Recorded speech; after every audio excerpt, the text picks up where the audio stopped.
Attorney General Kamala Harris speaks at a news conference in Los Angeles. California's unusual election rules allow only two U.S. Senate candidates to advance to a November 2016 runoff. A series of polls in advance of Tuesday's election, June 7, 2016, suggest Attorney General Harris and U.S. Rep. Loretta Sanchez of Orange County, both Democrats, will face off again in the November contest. Election rules allow only two U.S. Senate candidates to advance to a November runoff. In a show of political force, both spots could be taken by Democrats, reaffirming the party's dominance in the nation's most populous state.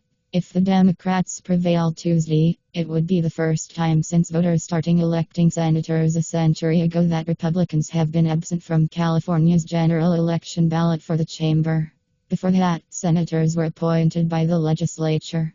A series of polls in advance of Tuesday's election suggest Attorney General Kamala Harris and U.S. Rep. Loretta Sanchez of Orange County, both Democrats, will face off again in the November contest.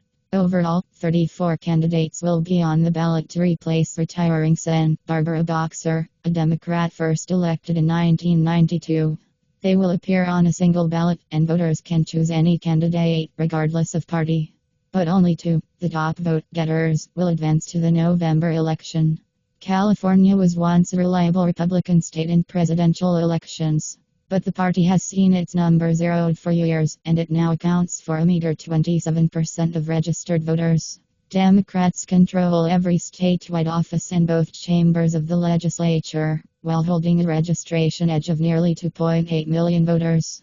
With 12 Republicans on the ballot and none widely known to voters, it's likely the GOP vote will be splintered, weakening the party's chances of advancing a candidate to November. Still, a surprise is possible with a large field and polls showing many undecided voters. The leading Republicans are Del Beccaro, 54, a small business attorney and former chairman of the state GOP; Duff Sondheim, a Silicon Valley lawyer and another former chairman of the California Republican Party; Ron Unz, 54, a Harvard University-educated theoretical physicist turned software developer who sold a company he founded, Wall Street Analytics Inc., to Moody's Corp. in 2006. As fellow Democrats, Harris and Sanchez hold similar positions on many issues, including abortion rights and immigration reform.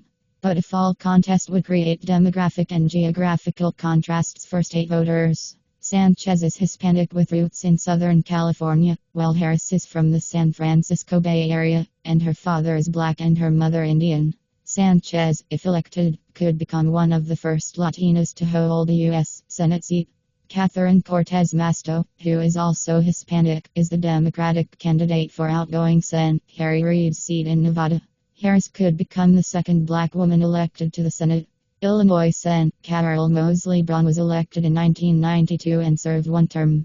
She also would be the first Indian woman to hold a Senate seat. Her mother was born in India and came to the U.S. in 1960. Harris, 51, a career prosecutor, has played up winning a big settlement with banks accused of improper mortgage foreclosures and her work to defend the state's landmark climate change law.